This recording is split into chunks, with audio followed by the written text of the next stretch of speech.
بسم اللہ الرحمن الرحیم۔ اللہم صلی علی محمد وعلی آل محمد۔ رب اشرح لی صدری ویسر لی امری واحلل عقدۃ من لسانی یفقہوا قولی۔ السلام علیکم دوستو، میں ہوں ایک عام سا مسلمان فقیر معصوم وارثی۔ دوستو، انسان ہر حال میں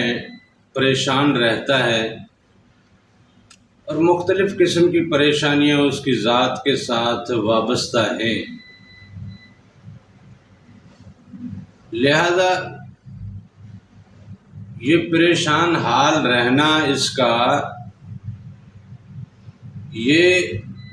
اس عالم ناسوت کی وجہ سے،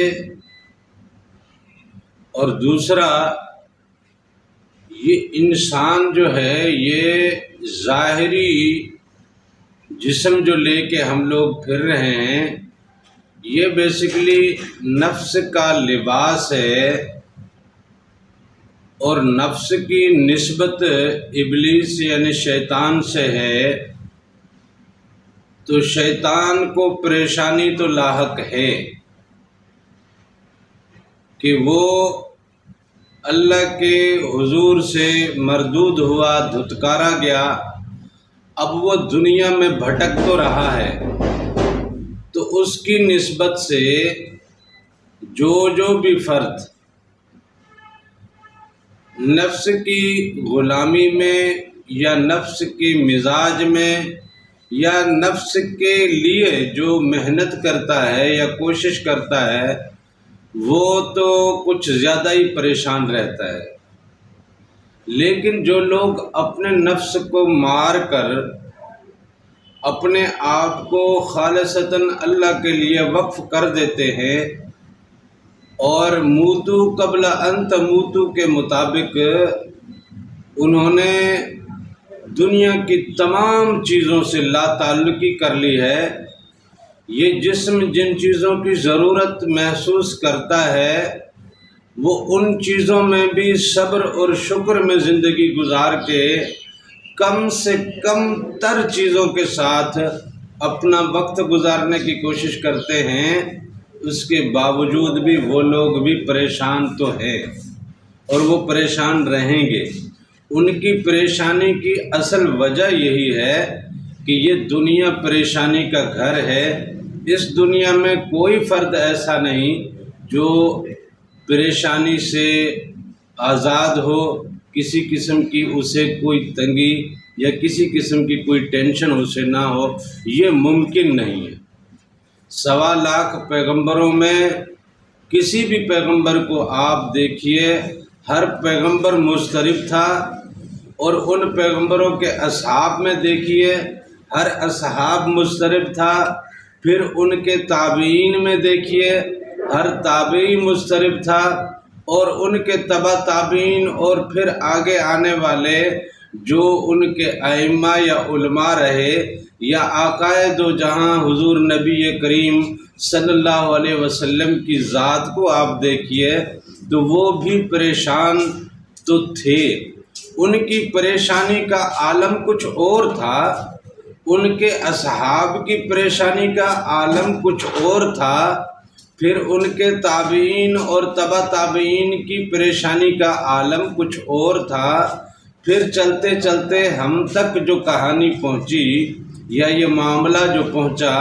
اس معاملے تک پہنچتے پہنچتے ہم لوگوں کی پریشانیوں کی نوعیت بدل گئی ہے، لیکن پریشان تو ہر بندہ رہا ہے، اور بندہ پریشانی سے آزاد رہ نہیں سکتا۔ لہذا یہ بات جب کنفرم ہے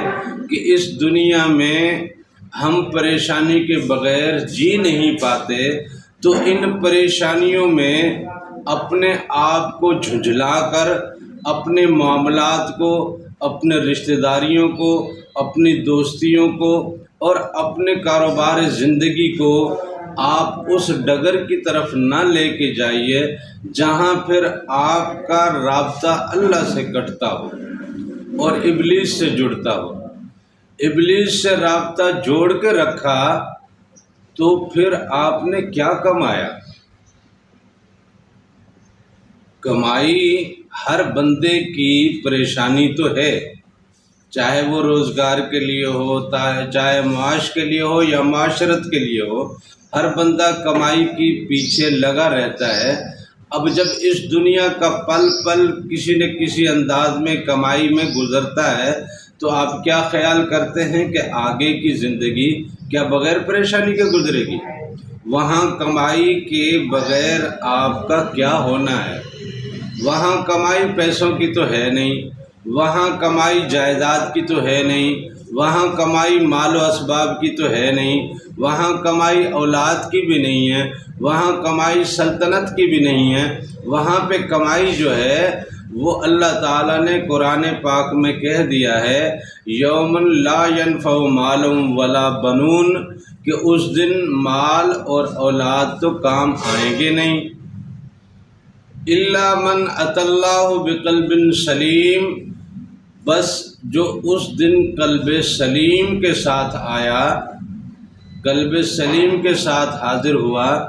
وہی بندہ اللہ کے حضور کمائی والا بندہ ہے، اور وہ اپنی کمائی جب پیش کرے گا تو وہ کامیاب ہے۔ اور قرآن پاک میں اللہ تعالیٰ نے سورہ عصر میں بھی کہہ دیا، زمانے کی قسم کھا کے کہا۔ اب زمانہ کون سا آپ گنتے ہو کہ حل اتی حین من الدہر، حل اتی علی الانسان حین من الدہر لم یکن شیء مذکورا، کیا وہ زمانہ کہ جب تم تھے ہی نہیں اور اس طرح نہیں تھے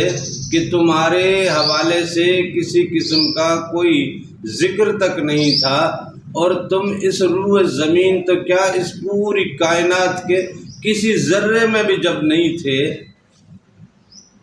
وہ زمانہ، یا وہ زمانہ جب تمہیں اس ذرات میں سے چنا گیا، پھر تمہیں ترتیب دیا گیا، پھر تمہیں بنایا گیا، پھر تمہیں سنوارا گیا، پھر تمہارے اندر روح ڈالی گئی، پھر اس روح کے بعد کے معاملات کا وہ زمانہ، یا عالم ارواح میں جو اللہ کی صحبت میں آپ رہے وہ زمانہ، یا پھر جو عالم ارواح میں انتظار گاہ میں آپ رہے وہ زمانہ، یا پھر اس دنیا میں آپ جب آئے وہ زمانہ۔ اب کون سا زمانہ آپ دیکھتے ہو اور کس زمانے کو آپ پرکھتے ہو؟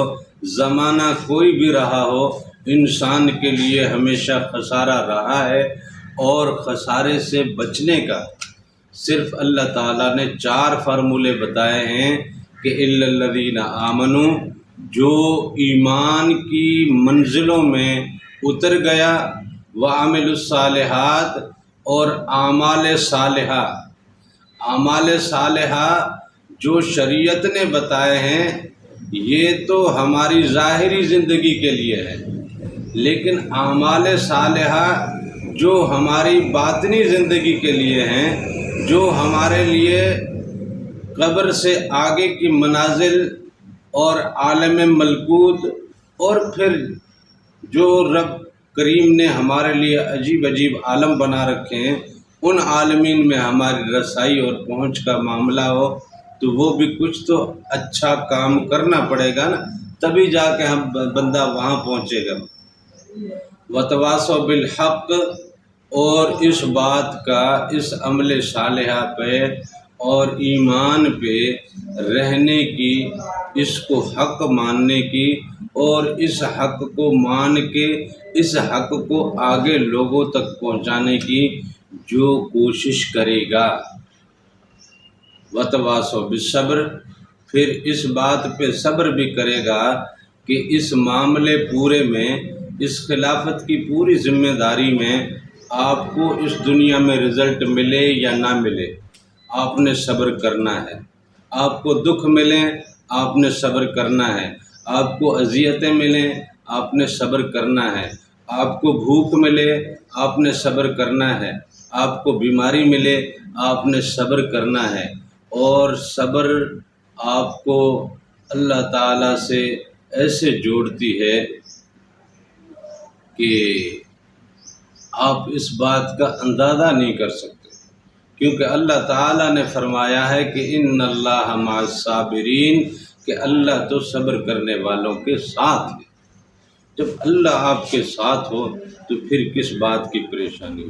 لہٰذا اس دنیا میں پریشانیاں تو رہیں گی، ان پریشانیوں سے گھبرا کے اپنے اصل مقصد سے نہیں ہٹنا، اور اللہ کے ذکر اذکار کی محفلوں کو ضرور سجانا، اپنے قلوب کو ضرور منور کرنا، اور اپنے اندر وہ نور پیدا کرنا جو اس نور سے کنیکٹ ہو اور آپ کو صراط مستقیم میسر آ جائے۔